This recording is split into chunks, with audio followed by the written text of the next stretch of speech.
नमस्कार दोस्तों, उत्तराखंड की ऑनलाइन क्लासेस में आपका स्वागत है। तो उत्तराखंड स्पेशल में हमने अभी देखा था उत्तराखंड की प्रमुख अनुसूचित जातियों और जनजातियों को देखा था, और इसके बाद हमने अनुसूचित जनजातियों को देखा। अनुसूचित जनजातियों में जो मेन थी थारू बोक्सा, जौनसारी और राजी भोटिया। ठीक है, तो अब हम इनका संक्षिप्त में परिचय देते हैं, थोड़ा थोड़ा लेके चलेंगे और जल्दी जल्दी, जो एग्जाम की दृष्टि से बहुत महत्वपूर्ण है और बार बार एग्जाम में पूछे जाते हैं, तो उस पोर्शन को थोड़ा थोड़ा देखते हैं।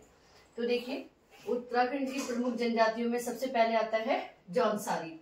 ठीक है, तो जौनसारी जो जनजातियां हैं, ये दूसरी सबसे बड़ी जनजाति है, दूसरी सबसे बड़ी जनजाति। ठीक है, दूसरी सबसे बड़ी जनजाति जो उत्तराखंड में निवास करती है। ठीक है, जो क्या करती है, उत्तराखंड में निवास करती है। ठीक है, और ये अपने आप को आर्यों का क्या मानते हैं, ये अपने आप को आर्यों से अपनी उत्पत्ति को मानते हैं। ठीक है, तो इनका जो उत्पत्ति क्षेत्र है वो कहाँ है,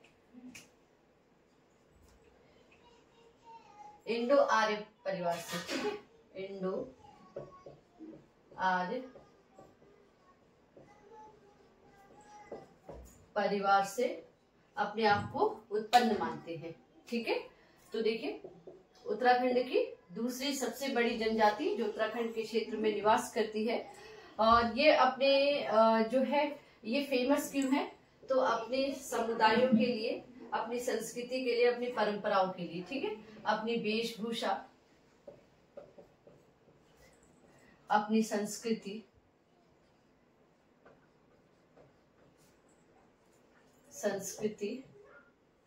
और अपनी परंपराओं के लिए फेमस है। ठीक है, अपनी परंपराओं के लिए ये क्या है, फेमस है।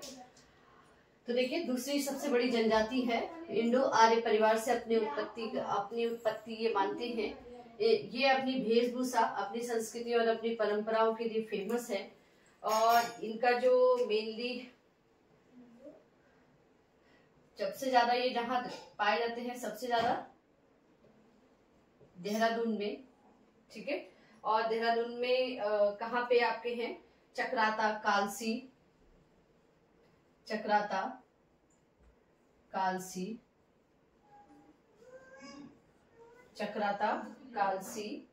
ठीक है, और लाखा मंडल,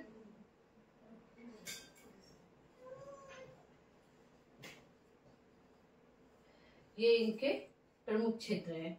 ठीक है, प्रमुख क्षेत्र जहां पे ये निवास करते हैं। ठीक है, तो देहरादून के चक्राता, कालसी, लाखा मंडल जो ये हैं, इनके क्या है, प्रमुख क्षेत्र हैं जहां पे ये क्या करते हैं, निवास करते हैं। ठीक है, और इनका जो है लघु हिमालय के उत्तरी भाग का जो भावर क्षेत्र है, इनका प्रमुख निवास स्थान है। ठीक है, लघु हिमालय के उत्तरी पश्चिमी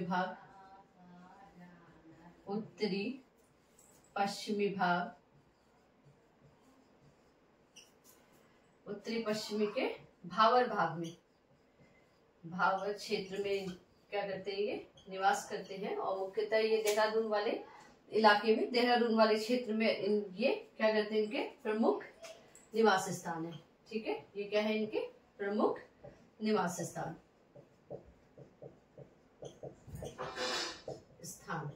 ठीक है, इतना देख लीजिए।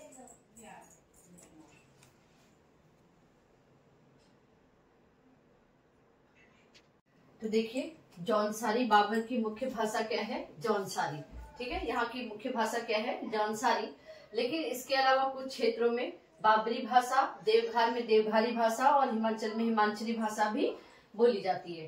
ठीक है, तो जौनसार बाबर की मुख्य भाषा क्या हो जाएगी, जौनसारी।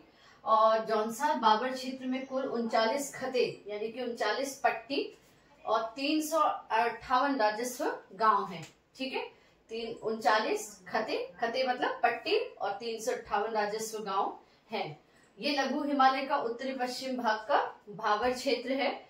इसके अंतर्गत जो है चक्राता, कालसी, त्यूनी, लाखा मंडल, टिहरी का जौनपुर क्षेत्र, उत्तरकाशी का परग, निकाना क्षेत्र आता है। ठीक है, तो इसके अंतर्गत चक्राता, कालसी, त्यूनी, लाखा मंडल, टिहरी का जौनपुर क्षेत्र और उत्तरकाशी का परग, निकाना क्षेत्र जो है आता है। ठीक है, तो बाबर के कुछ क्षेत्र में बाबरी भाषा, देवघर में देवघारी भाषा, हिमाचल में हिमाचली भाषा बोली जाती है। अब देखिए इसकी प्रजाति एवं जाति, तो ये जो है मंगोल और डोमो प्रजाति का मिश्रित लक्षण वाले होते हैं। यानी कि मंगोल और डोमो प्रजाति के क्या होते हैं, मिश्रित मिक्स लक्षण वाले होते हैं। ठीक है, जौनसारी। ठीक है, इतना देख लीजिए। इसके बाद देखिए, तो जौनसारी में जौनसारी जनजाति में 3 प्रमुख वर्ग होते हैं। 3 प्रमुख वर्गों में ये विभाजित होते हैं, खसास, कारीगर और हरिजन खसास। ठीक है, 3 प्रमुख वर्गों में ये क्या होते हैं, विभाजित होते हैं, जिसको हमने कहा खसास वर्ग, कारीगर वर्ग और हरिजन वर्ग। तो सबसे पहले देखते हैं खसास वर्ग को। खसास वर्ग में जो है क्या आते हैं, ब्राह्मण और राजपूत। ठीक है, खसास वर्ग में कौन कौन आता है, ब्राह्मण और राजपूत। उसके बाद आता है कारीगर वर्ग। कारीगर वर्ग में आता है लोहार, सुनार, नाथ, जोगी, बागजी और बढ़ई। उसके बाद आता है हरिजन खसास। हरिजन खसास में आते हैं डोम, कोल्टा, कोली और मोची। ठीक है, डोम, कोल्टा, कोली व मोची। ठीक है, इसके बाद देखते हैं इनकी वेशभूषा। तो इनकी वेशभूषा देखते हैं।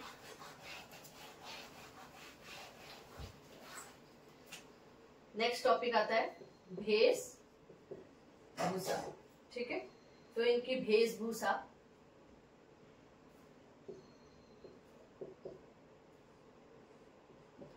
ठीक है, तो सर्दियों में ये ऊनी पजामा,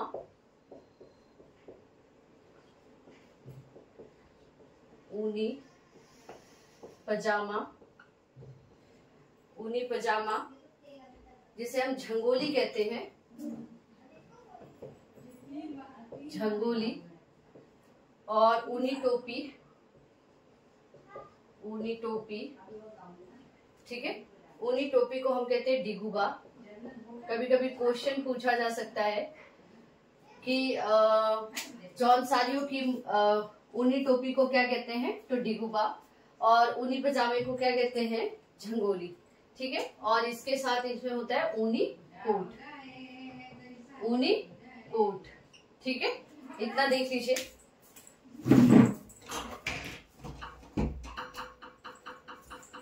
तो सर्दियों में ऊनी पजामा, झंगोली, ऊनी टोपी, डुगुबा और ऊनी कोट। ठीक है, उसके बाद देखिए, ये तो हुई आदमियों के कपड़े। ठीक है, औरतों के देख लीजिए। तो औरतों का देखिए क्या कहते हैं, ऊनी घाघरा, ढाट। ठीक है, ऊनी घाघरा और कुर्ती कमीज,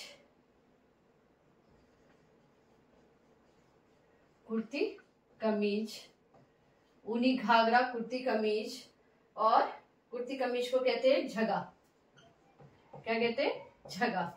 ठीक है, औरतें क्या पहनती हैं, ऊनी घाघरा, कुर्ती कमीज, जिसको हम क्या कहते हैं, झगा, और एक चोली, जिसे क्या कहा हमने, जिसे हमने कह दिया चोल्टी। ठीक है, और ऊपर से ये क्या कहते हैं, एक बड़ा सा रुमाल पहनते हैं। ठीक है, तो ये इनकी जौनसारियों की प्रमुख वेशभूषा हो गई। इतना देख लीजिए।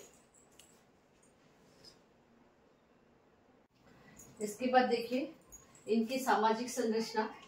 तो इनका जो परिवार होता है पितृसत्तात्मक होता है, पितृसत्तात्मक संयुक्त परिवार। ठीक है, यानी कि एक जैसे एक पूरा परिवार है और परिवार का मुखिया कौन होगा, उसका बड़ा बुजुर्ग जो भी पिता होगा या जो भी बड़ा उस घर का पुरुष बुजुर्ग होगा, उसी को क्या उसी के हाथ में पूरे घर की सत्ता होगी, इसीलिए इसे पितृ सत्तात्मक प्रकार का संयुक्त परिवार कहा जाता है।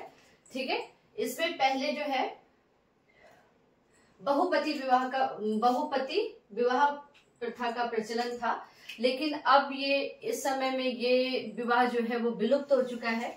अब इनमें बेबीक, बोइदो दीकी और बाजदिया 3 प्रकार के विवाह का प्रचलन पाया जाता है। ठीक है, जो पितृगृह की लड़की होगी, यानी कि जब शादी से पहले जब लड़की अपने मायके में रहती है तो उसे धयंती कहते हैं, और शादी के बाद जब विवाह करके लड़की अपने पति के घर पहुंचती है तो उसे रयांती कहते हैं। ठीक है, उसे क्या कहते हैं? रयांती। उसके बाद देखते हैं, इसके बाद नेक्स्ट आता है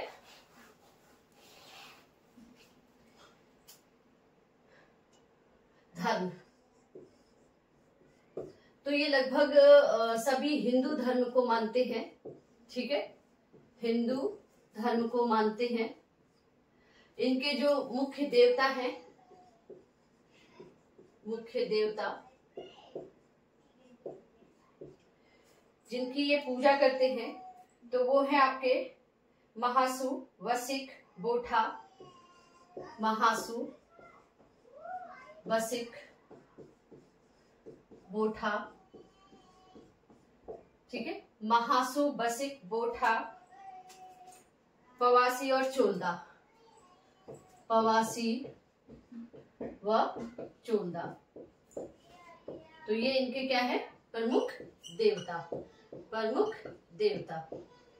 ठीक है, और इनके इसमें भी देखिए महासु मतलब महाशिव, महासु मतलब महाशिव, महाशिव की ये क्या करते हैं? पूजा अर्चना करते हैं। ठीक है, महासु जो है, महाशिव जो है इनके महत्वपूर्ण देवता है।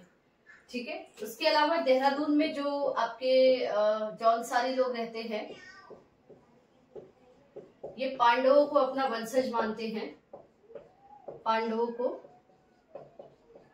अपना वंशज, और पांडवों तथा माता कुंती की पूजा करते हैं। पांडवों तथा माता कुंती की पूजा, माता कुंती की पूजा करते हैं।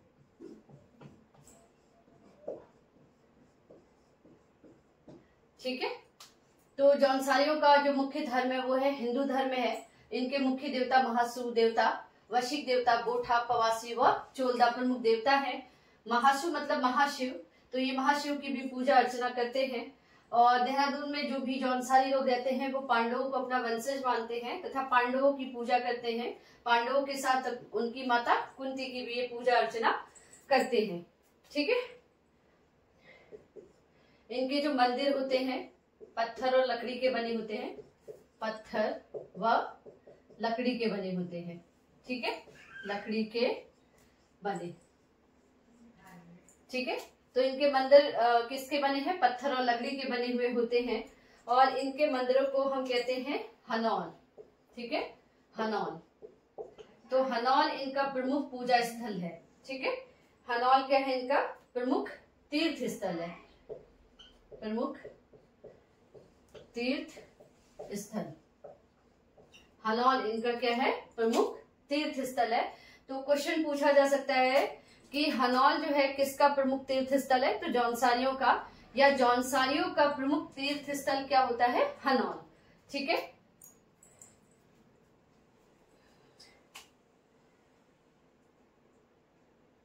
इसके अलावा हनौल के अलावा इनके कालसी,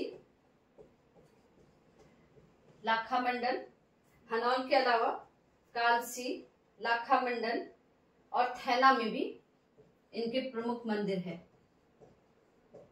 वह थैला में भी इनके क्या है? प्रमुख मंदिर, मंदिर। ठीक है, तो इतना देख लीजिए।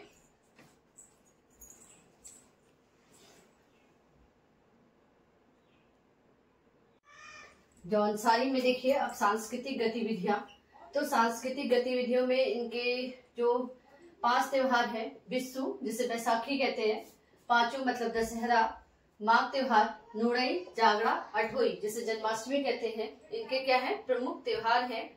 ठीक है। पंचई या दशहरा जो है पांडवों का त्योहार माना जाता है। ठीक है। इसे 7वीं तिथि को मनाया जाता है।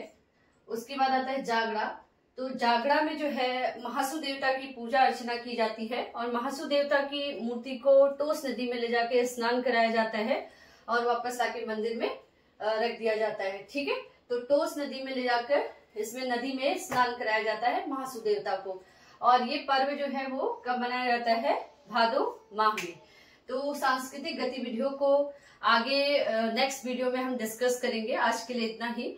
प्लीज चैनल को ज्यादा से ज्यादा लाइक, शेयर एंड सब्सक्राइब करिए। धन्यवाद।